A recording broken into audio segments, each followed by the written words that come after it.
Hello, hello, hello. Welcome to another exciting episode of Simon Says Wrestling. Um, Thank you all so much for tuning in. Thanks to everybody that has liked the videos, has shared, has interacted on social media, and is helping the page grow. Because I think we're at about 57 subscribers at the moment. So, like I said, we're aiming big, at least by the end of this year, to double that amount to about 100 subscribers. I believe we can do it. Um, Thank you so much for the love that you guys have been showing. And yeah, it wouldn't be another week if we didn't have a bit of turmoil in the WWE. And the one that we recently just had is one of the biggest turmoils, I think, as WWE fans that we've had in the longest of while. And we've known that it's coming. He announced it. He made it official that this would be the last time is now tour. I want to kick off the video by saying thank you to John Cena. Thank you for the childhood memories. Thank you for the memorable accomplishments that you've had in the WWE, the success out of the WWE. You took on a character, and the teachings were very simple. It was hustle, loyalty, and respect. Um, it doesn't get simpler than that. At some point, you changed it to never give up, and it just stuck with us. Just stuck with us for 20 odd years of nothing but great memories and a very rocky, bumpy relationship between WWE and us and WWE fans. For the longest of time, we've always wanted you to turn heel. We got a taste of that. However unexpected or however ruined it was, we got a taste of a heel John Cena. And as we imagined, it was nothing short of amazing. You put your heart and soul into the business, and it shows. It shows that you had a huge fan base. The highest amount of make a wish is granted by any individual, to me, doesn't compare to the amount of lives that you've touched with the characters that you portrayed in the WWE. This man came out of situations that we didn't expect him to. Literally, watching John Cena was like watching an episode of Dragon Ball Z. Seeing Goku go through those struggles only to transform and come out bigger and better on the other side. That was the teachings that, like, at this point in time, the only character that I can compare John Cena to is literally Goku. That's why at some point the name Super Cena caught a flame. So I just want to say thank you to John Cena. If I was here to sit and appreciate everything that he has done in the business, would be here for a 3 hour long video. But thank you. Thank you, Mr. Cena. Thank you for your contributions to the WWE. Thank you to the contributions to the lives that you've touched. And thank you for giving us one of the best childhood memories that any person can ever grow up. Obviously, before myself, there were my uncles who watched wrestling. They had their idols who then would say Stone Cold was a badass. The Rock was the entertainer. And you would get people before that in my family would say, do you know who Randy Savage was? Do you know who Hulk Hogan was? I can now say, going forward, if my son takes an interest in wrestling, I can say, do you know who John Cena was? And it's one of the most inspiring stories that you will ever get. A person who tried to define himself in and out of that ring based on 3 words. Like I said, hustle, loyalty, and respect. I feel like I'm mumbling already, but I can never say too much about John Cena. So thank you to Cena. Thank you for all your contributions. Thank you for everything you've done for us as WWE fans. And as you ride into the sunset, you deserve it. Go get some rest. And like Randy Orton said, start a family. Start a family. Be a father. Yeah, so thank you to Cena. And we bid you farewell. We will miss you. We will never forget you. The impact that you've had on this business is way too big for us to in any way forget you, which is your biggest fear. You've stated on podcast, but we will never forget you. Every time they speak of the World Heavyweight Championship, the Universal Championship, they will be saying the 17-time World Heavyweight Champion, John Cena. Whoever will be winning at that time, I'm sure they're going to use that phrase, that he's now in the club with legends such as John Cena, who's a 17-time, Randy Orton, who's a 14-time, Triple H and Ric Flair and all those other legends. You will be mentioned and your name will be engraved into the WWE Hall of Fame and anything that is WWE. As a matter of fact, I think they shouldn't even waste time. Just induct you into the Hall of Fame next year. I don't know what you guys think. You let me know. And obviously, starting off with Cena, we're going to also go into the person who defeated John Cena, made him tap out in his last match. Mixed reactions about that whole ending, but overall, I'm happy about it. I would have loved to see Cena win that match, but I'm also okay with him ending it the way that he did. The fact that he was tapping out with a smile on his face lets me know that this is a man who has given us everything for the past 20 plus years and has nothing left more to prove. A lot of people have been saying John Cena passing the torch to Gunther is a bit short-sighted because Gunther has had a title 80% of his career. It wasn't a passing of the torch for me. Passing of the torch happened when John Cena faced Cody Rhodes, the biggest babyface of the previous era versus the biggest babyface of this era.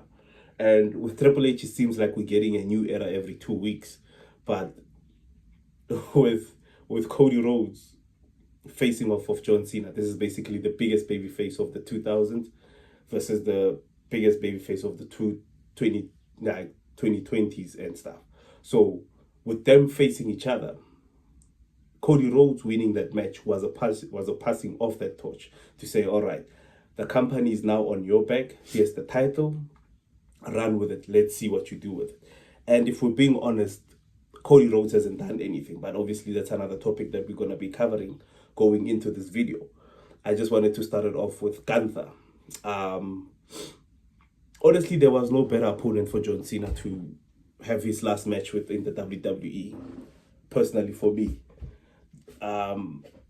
At this point in time, I think in his last two matches, he faced the two biggest heels, the two biggest superstars with the most amount of heat on them. That would be Dominic Mysterio and Gunther. Dominic Mysterio, I think they dropped the ball, letting his match have so much interference from the Judgment Day, who at this point in time have no direction. They have done nothing with the role that they played in making John Cena lose the Intercontinental Championship to Dominic Mysterio, which once again becomes a bit of a stagnant issue. It's something that I'm starting to pick up with the WWE. They will have a great game plan. That game plan and the strategy will be utilized. But in order for them to follow up, it's going to be a huge issue. They dropped the ball on so many storylines, on so many superstars, that it's becoming a trend. We eventually get lost in everything. We still don't know why Liv Morgan turned on John Cena. Obviously, she came back for Dominic Mysterio. But why would you come back for Dominic Mysterio when he has been basically avoiding you for the past couple of months while you were injured, and obviously going on and not keeping your memory alive in the Judgment Day and taking things as is?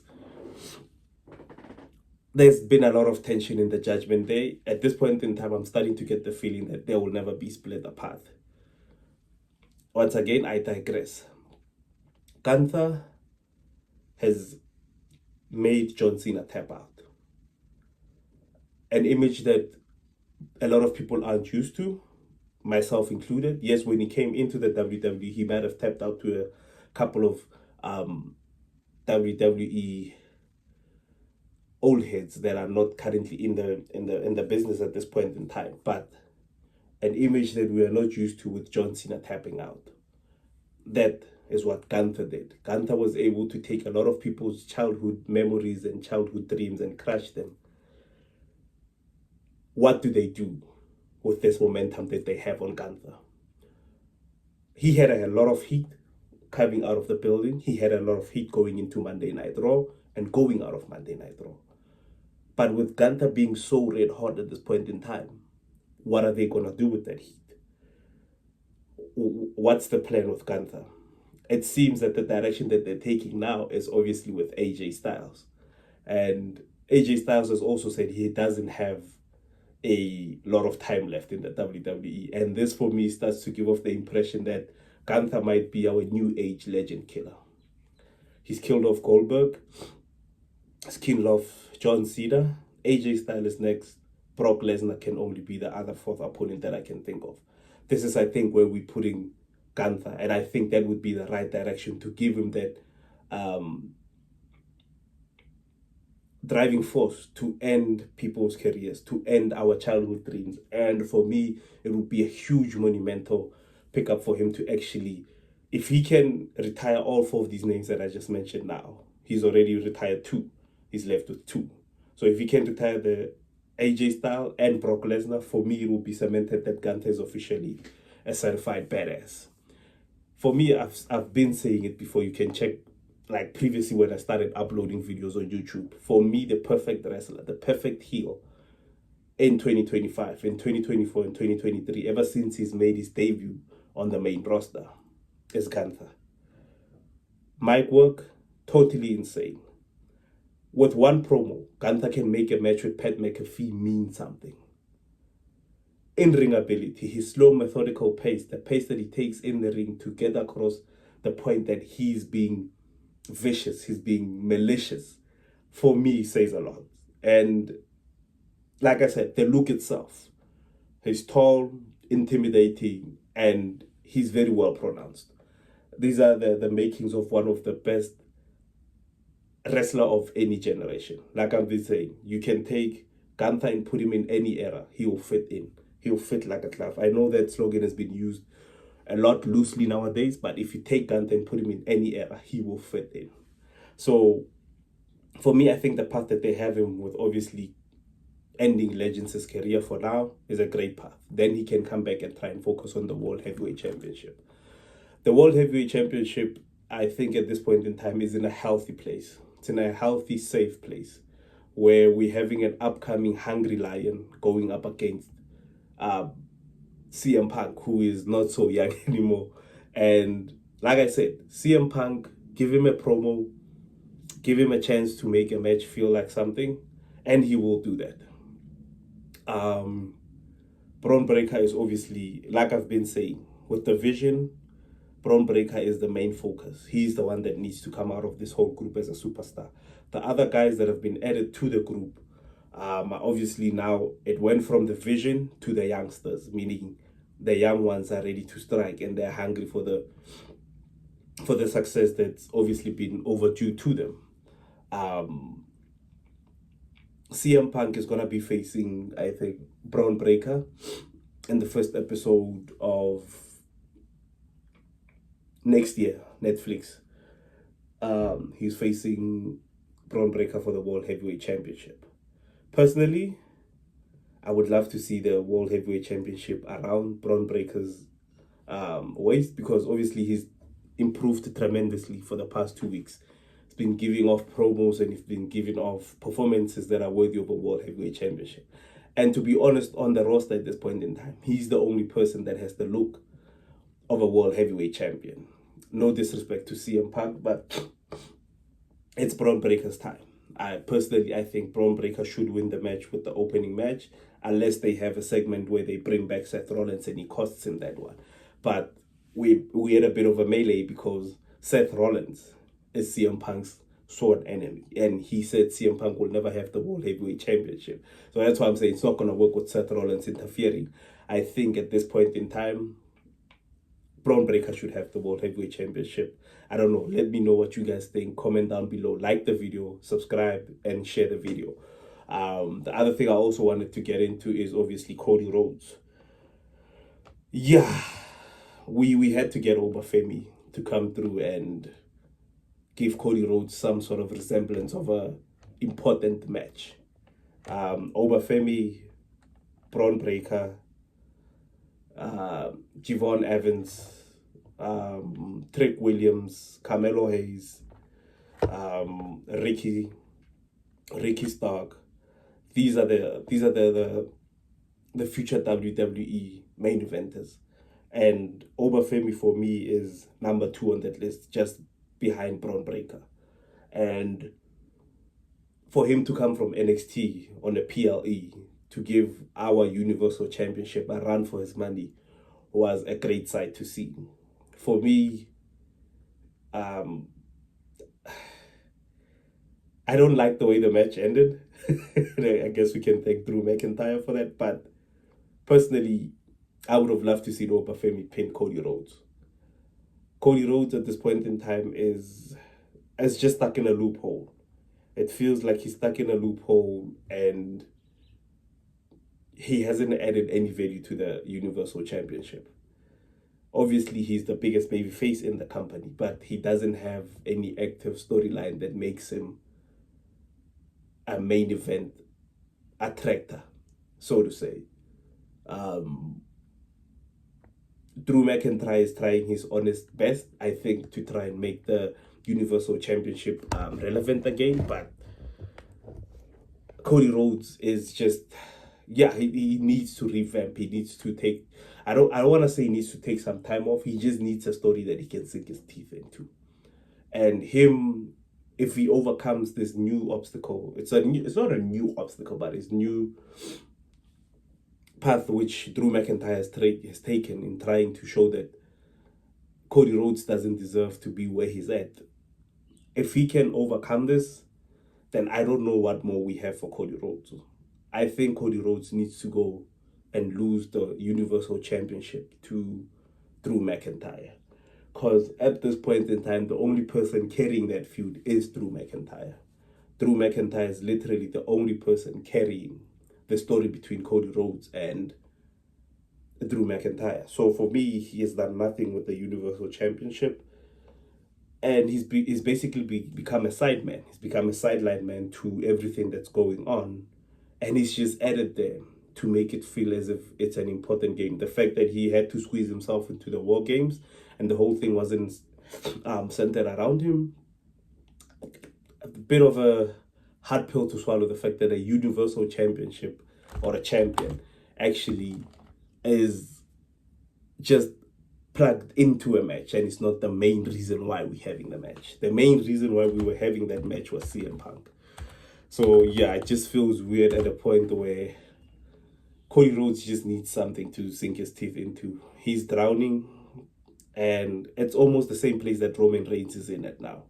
They're just drowning into the magnitude of the rivalry that they had. Roman Reigns obviously also just in a point where he doesn't have a story. And like I said before, for me, Roman Reigns, I can compare him to Conquest from Invincible. He's basically a victim of his own success. The tribal chief moniker has become so big that I don't think he will ever find a story that will better that one or will in any way equal itself to the amount of thrill rides that we had when he had in that bloodline and the tribal chief. The same way that Cody Rhodes can't find a story better than finishing the story. How they try and maneuver themselves out of this one, I have no freaking clue, and I cannot even speculate as to how they're gonna get out of it. They are basically a victim of their own success. The only other way is that they find a way back to each other again and start feuding, and that way can still maybe feel a bit relevant to what we expect them and where we expect to see them as the two biggest faces when it was 2023 and 2024. So let's not forget that these guys main evented WrestleMania for 2 straight years and gave us one of the best rivalries that we've ever seen. Seth Rollins is now basically a football presenter. I don't know. Seth Rollins is a very busy man, and it seems like his fountain of money is not gonna run out anytime because he has other options in other sports. So obviously it's great to see him healing up as fast as he is, and hopefully we can have him back in the ring for WrestleMania, and we can just try to do something because going into WrestleMania, I don't really see the picture. I haven't even seen the main event. In my head, I can see that we do have Brock Lesnar. Maybe we have him go up against Braun Breaker for the World Heavyweight Championship. I don't know what the path is going into WrestleMania. I don't even know who I want to win the Royal Rumble at this point in time. Maybe you guys know who you want to win the Royal Rumble. And it's just crazy. We're at a point where so many plans are being changed so many times in a short space of time that you would not know what we're going. I guess that also brings us to a point where it's actually good that we don't know where we're going, but we need to have a plan. We need to see the master plan. And yeah, Austin Theory came back, and Austin Theory is part of the vision. Honestly, I don't have a problem with it. And at any time, I would just, I'll just say, you know what, let's see what they do with Austin Theory. They've dropped the ball on Austin Theory so many times in this company that it's just sad. But I would just love to see what they're going to do with Austin Theory this time, putting him in the vision. It'll be an interesting angle to see now. Does the main focus still stay on Braun Breaker, or is Austin Theory now going to become a huge factor? Is he going to become a bigger deal than what Braun Breaker is? So it'll be interesting to see what they do with the vision at this point in time. The other thing that I wanted to get into was obviously the New Day. There's not a lot to get into when it comes to the New Day. They're still lost. They had some sort of resemblance to the old New Day when the Usos reunited with them, but running back those kind of matches without a proper storyline and just a promo where it feels like we're back in the Uso penitentiary, is not gonna do much for the New Day. The New Day literally need to come back. They honestly need to come back to who they were. I recently saw videos of Kofi Kingston back in his Jamaican days. So yeah, the New Day, the Usos as well. Jey Uso obviously has been another character that has been, I would say, overwhelmed with success. Jey Uso was starting to obviously turn on his brother, look down on his brother because of the success that he had with the World Heavyweight Championship. And now he's back to being a tag team performer. And I think it's for the better. We had reached the pinnacle, the peak of Jey Uso's character when he made Gunther tap at WrestleMania. But ever since then, Jey Uso has just been on a entrance spiral, I would like to say. The highest and the most relevant thing out of Jey Uso was his entrance. It wasn't the stories that he was involved in. Yes, he was starting to show signs of turning into a heel, but the entrance kind of makes it hard. Like I've been saying, if he wants to be considered a heel or a threat to any sort of World Heavyweight Championship or Universal Championship, he will have to get rid of the entrance and start giving promos that are more methodical. But like I've been saying, with Jey Uso, he's the hottest entrance in the WWE at this point in time. And obviously being aligned with his brother was a vision that I once, excuse the pun, was a vision that I once had, that he should go back to the Raw Tag Team division and basically rebuild it and just revamp the whole tag team division. Hopefully they can focus on the tag team division with Jimmy. I'm still hoping Jimmy can break out of the Uso curse. The Uso curse basically being Jey Uso has been made a superstar now, and he's still stuck somewhere here at the bottom, still trying to find his way to a singles championship, always coming to the rescue of people. And I just would like to see Jey Uso capture a singles championship next year if possible, because this year it's gonna fail. It seems like they're focusing more on the tag team division, And AJ Styles and Dragon Lee, I think they are the current tag team champions, have done a little bit of revamping. And it's great to see that we're starting to pick up again. We're starting to pick up the Raw tag team division. It's not at the level that the SmackDown division has once placed it at. Obviously, they're starting to go down a bit. They're starting to cool down a bit. But it will be great to see maybe if the Motor City Machine Guns can interact with the New Day, can interact with maybe the Viking Raiders. It would be awesome to see. Like I've been saying, let's just open up the tag team division with the women's division as well. I think for now we're in a good place. We're in a good, safe place. I don't know what Nikki Bella is still doing in the WWE at this point in time. I get the fact that she loves the sport, but everybody saw the heel turn coming. Everybody saw it from a mile away, the fact that she was going to turn on Stephanie Verker. Stephanie Verker has never needed anyone to be where she is. She never needed a mentor when she was in NXT coming up into the main roster. Don't understand why they would try and pair her up with Nikki Bella, but that's where we are at this point in time. A huge shout out, a huge shout out to Maxine Dupree, and an even bigger shout out to Becky Lynch. I'm loving the chemistry that these two are having. Maxine Dupree has tremendously improved her game from somewhere here to somewhere into the stratosphere. I love it for Maxine Dupree, and the fact that Becky Lynch is taking the time to build a superstar. Also, for me, it's just fantastic to see the fact that she's having interactions off of TV on her social media to obviously get Maxine Dupree's name out there. For me, it's totally awesome. Like Becky Lynch is building a superstar, and her work and her chemistry with Maxine is just getting Maxine to another level. I hope Maxine can keep up this momentum and just keep getting bigger and bigger, because she has improved a whole lot more. Like in 2025, there's no female superstar that has improved as much as Maxine Dupree.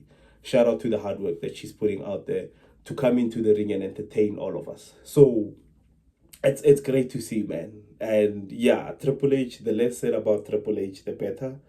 But it's a topic that we have to raise.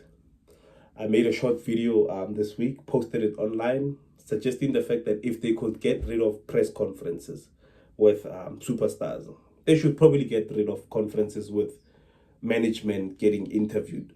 I like those post PLEs, I would say reviews or thoughts from different color commentators. You get the heel, you get the babyface, you get maybe a guest one to cover everything that has happened. I think we should just keep it as those 4 guys or those 3 guys, because like I said in the short video, it's coming off as if Triple H wants to make the PLEs about himself. He wants to rub it in our faces that he made those decisions. He made that, and he was expecting that from the fans. It comes off as a bit of a douche move. It comes off as basically Vince McMahon-like. And for me, I think Triple H should do less of those things. Triple H should refrain from coming out and saluting superstars. Yes, we can have a bit of backstage videos showing the fact that Triple H congratulated John Cena, but the fact that he came out and was booed in the arena and even said, you know what, I'm going to go out and conduct the interview after the PLE, for me, came off as a bit of a condescending, huge fuck you to the fans. Let's just do away with management doing interviews. But yeah, we're in a new era again. I don't know what they're going to call this one. I think I heard something about the era without John Cena, something like that. So with Triple H, we're having an era every 2 weeks. It's an era, Netflix era. It's just a whole lot of eras. It's going to be so hard to keep track of everything that's going on. But at the end of the day, we are going to keep watching the beautiful sport and the beautiful game of professional wrestling. hopefully we can interact more. Just comment down below. Let me know what has caught your attention in the WWE as of late. What stories would you like to be covered on the next video? Yeah, and like I said, guys, it's been an awesome rocky. The last time is now tournament, but it has officially come to an end, and now we have to prepare ourselves for what we can call now an era without John Cena. We need bigger superstars. We need bigger storylines. We need better storylines at this point in time. And creative just needs to lock in. It's year-end fatigue. I might be tired, lazy to just book proper stories and proper matches. But let's just try to lock in and try to have somewhat of a good end to 2025. The champions that we have now, I'm okay with. We've got CM Punk, World Heavyweight Champion. I'm okay with that. Cody Rhodes, Universal Champion. He needs to let it go. Give it to Drew McIntyre. Intercontinental Champion. Who is the Intercontinental Champion? As well, let me just check. That's so weird. I don't know who the Intercontinental Champion is. That's probably bad.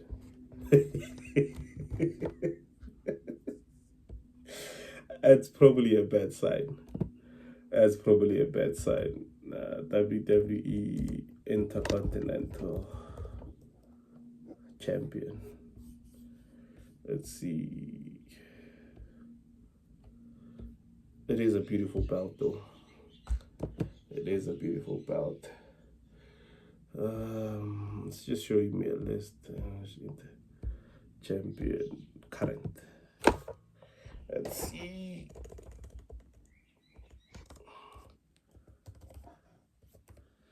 Wait, is it Eli Dragunov?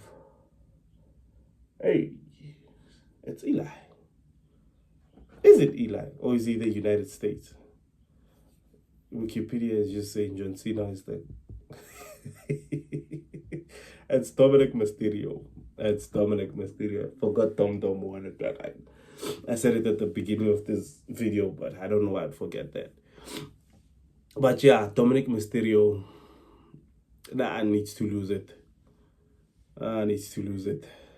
I don't know to who, but needs to lose it. I think he was doing... Is he still the AAA heavyweight champion? I think that was a better role for him. United States champion is Eli Dragunov. Obviously, he's been having fire matches. Guy trains like the world is ending next weekend. He's been placed in the front line to fight for all of us. So Eli is obviously doing a great job. SmackDown Tag Team Champions, still the Wyatt Six. They can lose it. It's fine. The Street Profits need to make a plan with that one.